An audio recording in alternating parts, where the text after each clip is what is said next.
नमस्कार. दुर्गाज रेसिपीमध्ये तुमच्या सर्वांचे स्वागत करते आणि पुढील रेसिपीला सुरुवात करते.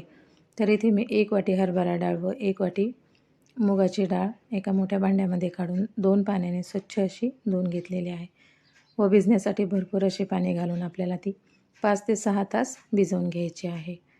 तर भजी कोणतीही असो, एकदम खमंग आणि खुसखुशीत सर्वांनाच आवडतात, लहान असो किंवा मोठे असो. तर त्यासाठी मी 2 मध्यम आकाराचे कांदे व कोथिंबीर बारीक अशी चिरून घेणार आहे. तर अशा प्रकारे 1 लसणाचा गाठा मी सोलून घेतलेला आहे. 7 ते 8 हिरव्या मिरच्या तुकडे करून घ्यायच्या आहेत. तर आता 5 ते 6 तासानंतर ही डाळ मस्त अशी भिजलेली आहे. आता एका मिक्सरच्या भांड्यामध्ये घालून आपण याचे मस्त असे मिश्रण बारीक करून घेऊयात. तर आपल्याला हे जास्त जाड असं पण दळायचं नाही आणि एकदम बारीक पण करायची नाही आहे.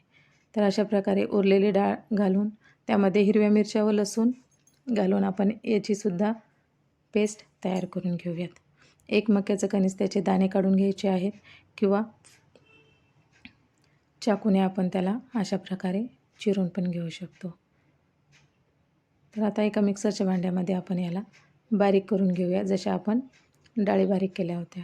तर हे सर्व एकत्र करून घ्यायचं आहे. त्यामध्ये चिरलेला कांदा, कोथिंबीर, चवीपुरते मीठ व जिरे घालून घ्यायचे आहे आणि मस्त असं हे एकजीव करून घ्यायचं आहे. तुम्ही जर माझ्या चॅनलवर नवीन असाल तर माझ्या चॅनलला लाईक करा, शेअर करा आणि सबस्क्राईब मात्र नक्की करा. तर मिश्रण करून घेतलं की त्यामध्ये आपण 1 वाटी बेसन पीठ घालून घेऊया आणि एकजीव करून याचे मस्त असे गरम गरम भजी तयार करून घेऊया. तेल आपल्याला एकदम कडकडीतच घ्यायचं आहे. जर कमी गरम असेल तर भजे तेलकट होऊ शकतात. हिरव्या मिरच्या पण त्यामध्येच तळून घ्यायच्या आहेत. तर एकदम मस्त असे लालसर होईपर्यंत हे भजी आपल्याला तळून घ्यायचे आहेत. तर तुम्ही बघू शकता मस्त असा याला कलर आलेला आहे. तर आता आपण हे एका भांड्यामध्ये काढून घेऊयात. तर तुम्हाला माझी रेसिपी कशी वाटली कमेंट करून नक्की सांगा. चला तर मग भेटूया पुढच्या रेसिपीमध्ये. नमस्कार.